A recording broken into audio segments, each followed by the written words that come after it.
What's going on, everybody? This here is my 60S Ginga rubra tank. It is, as you've seen, a little bit overgrown.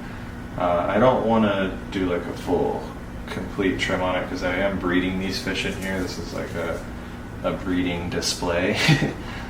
So I am going to kind of remove some of the moss to add some dimension back into it, but I'm not going to strip it clean.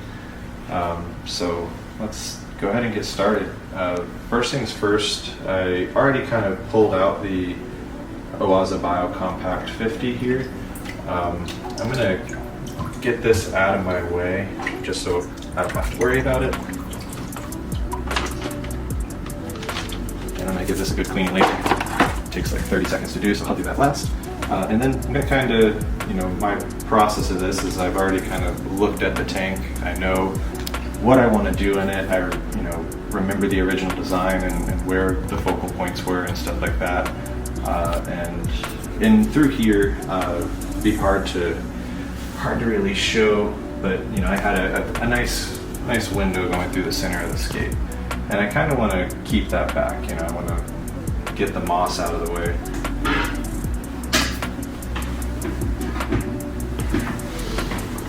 Some people will use like scissors or spring scissors or whatever to trim their tanks and stuff like that. My main tool is always my hands. The hands just give you the ability to prevent little pieces of moss from drifting off and attaching in places that you don't want them to attach. In this tank it's not such a big deal because again the moss is kind of everywhere, but in Aquascape, for say like a competition or something that you're trying to keep managed and maintained and manicured, use your hands.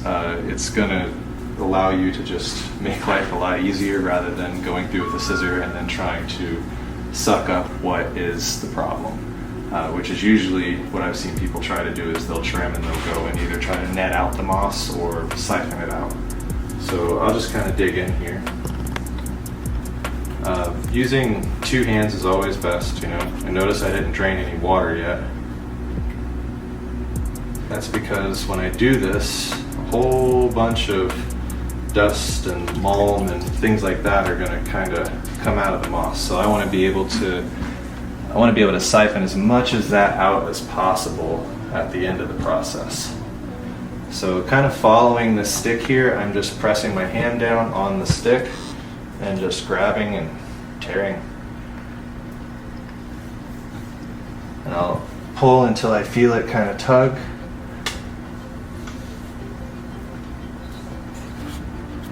And I'll just start pulling out masses of it. And again, my goal here is to not pull all of it out because there are fish actively breeding. They're live bears, so they give live birth, and there's little babies, and they're super cannibalistic. They're like 10 times more cannibalistic than an Inler guppy. These guys will eat each other just to say they did.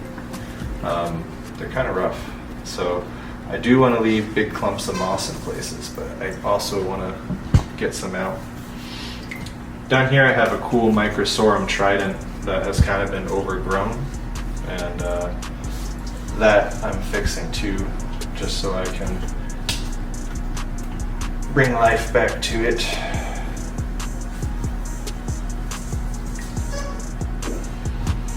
And I'll also, as I'm going through doing this, there's like an old string of some hydrocotyl here that didn't really make it, so I'll just snap it off.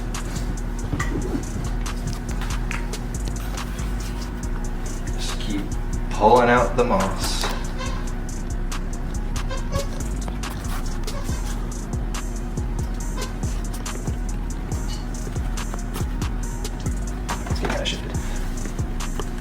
So I got a good portion of it out. I'm gonna kind of just go through and clear out the straggly stuff here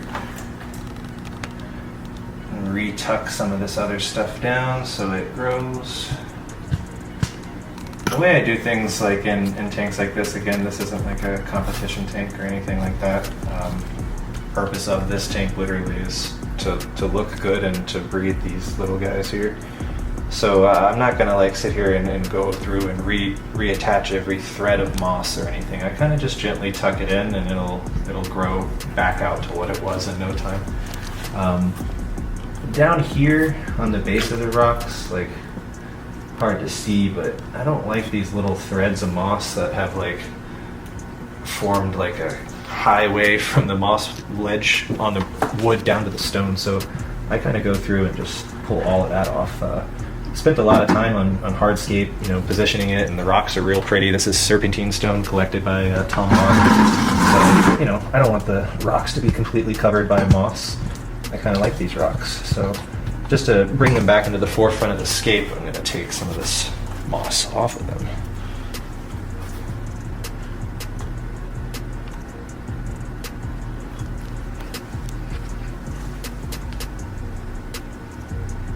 And when this tank first started, it obviously didn't start with this much moss, just a little bit. And what I would do is I would pull off clumps like this and then just situate it elsewhere.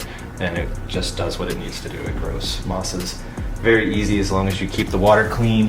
Moss will grow. So I'm going to kind of open up the back a little bit here just to get light through. This is some really thick moss back here. I don't want to really shift too much that I have going on.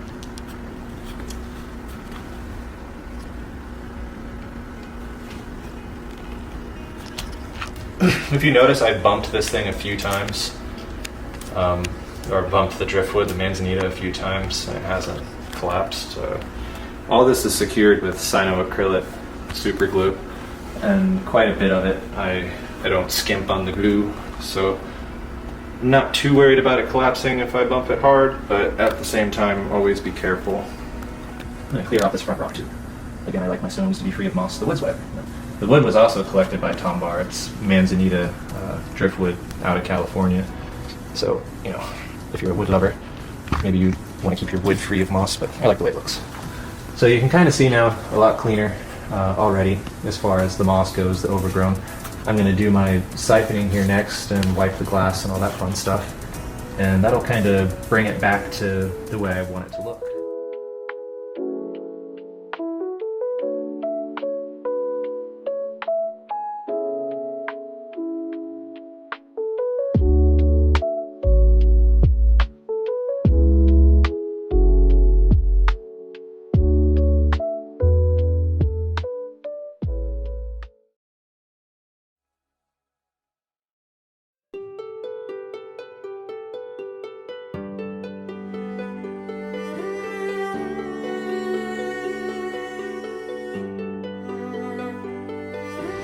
I will take a little turkey baster here and kind of send a subtle jet of water into the areas that I can't get to, just to push out the stuff that's under there so I can siphon it out.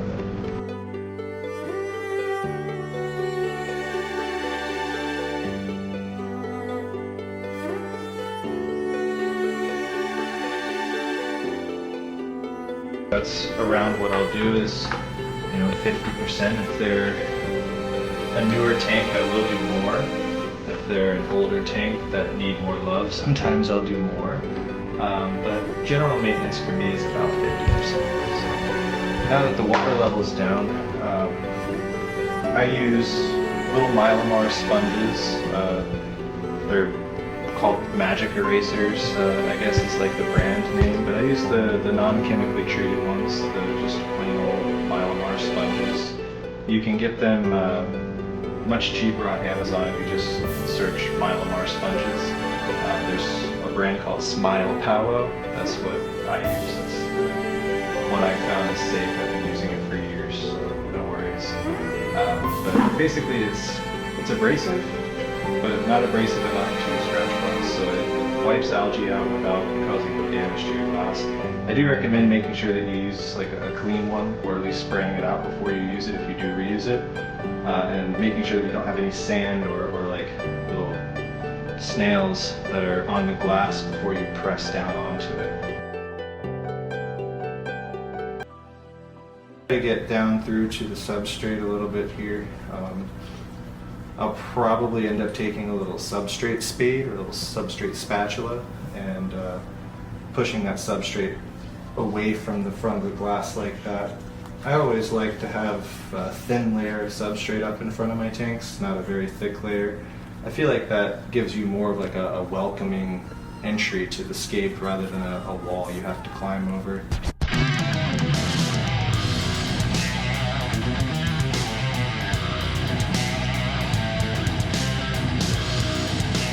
So now what I'm going to do is I'm going to go get my Python system, which is super cool. I recommend if you're doing water changes, use the Python system.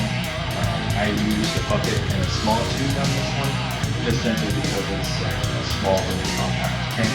That's what I'm talking about. And you replicate it on your first go, or even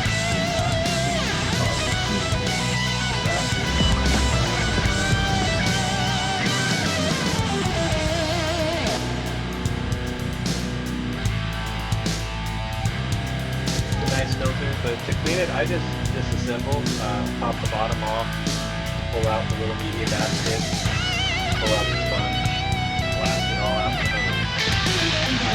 Do it in your sink if you want, but this one's pretty gross, so I'm not going to do it in my sink.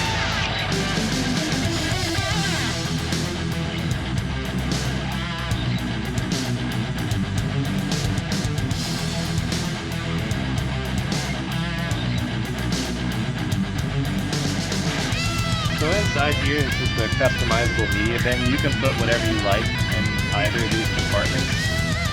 Me personally, I kind of don't run anything in this one. If I did, I'd probably put like just some ceramic little bricks or whatever, but I find it not really necessary. Some people out there might be like, oh, why are you doing such a big water change and cleaning your filter at the same time? Your tank's gonna recycle. No, it's not gonna recycle. Most of the bacteria in your aquarium is actually living on the hardscape and substrate and plants and stuff like that in your aquarium. It's not, I mean, yeah, it's living in here, it's colonized in here, 100% not gonna argue that. But you can do a water change and clean your filter if you have an extremely established tank like the one we're working on and have literally no hiccups. I could probably do like 1 or 2 more 100% water changes on the same tank and fill it up and start running the filter, and it won't go through a mini cycle or get cloudy or any of that nonsense. A lot of that comes from lack of matured tanks or lack of maintenance and then a big maintenance. In this case, you know, my lack of maintenance has only been about, like I said, 2 months maybe, which is, from what I come to understand working in a fish store, what some people think is regular maintenance. So that's something I aim to hope to change attitude of with this channel. Regular maintenance is not once every couple months, it's like once a week. Keep that in mind.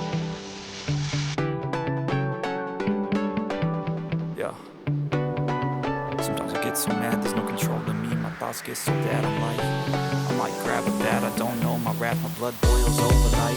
So when you're putting this back together, you just slide the media basket back in here, sponge goes in here, and it just slides down in. So have you ever felt betrayed? Switches how you see things, realize something needs change. Cause I know you got me fucked up. Let me show you what's up.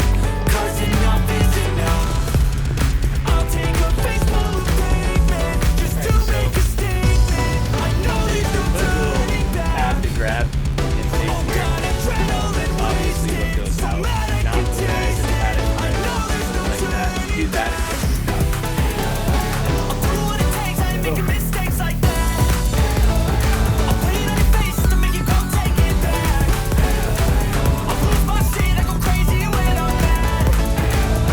And now you gon' wish you shut the fuck up real bad. But first, while we're out here, I guess, this is my Python system here.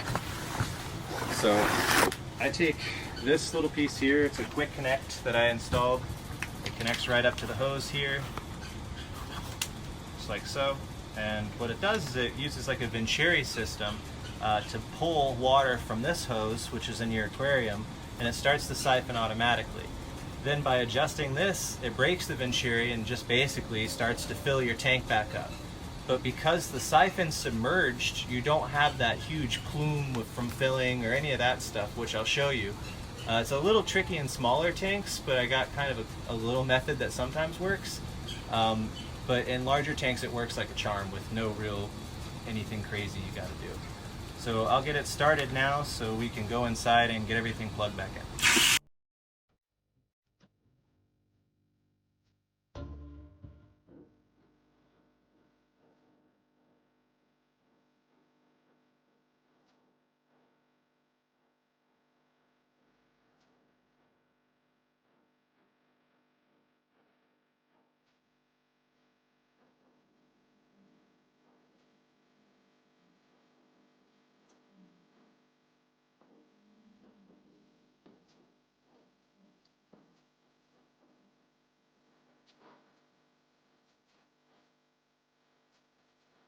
In an aquarium that doesn't have CO2, gaseous exchange is important, and surface agitation creates gaseous exchange. It also stops biofilms from forming on top of the aquarium, and that creates a whole nother slew of issues too. So I like to make sure that my filters are always kind of hitting the surface of the water. I like to make sure I have good surface agitation.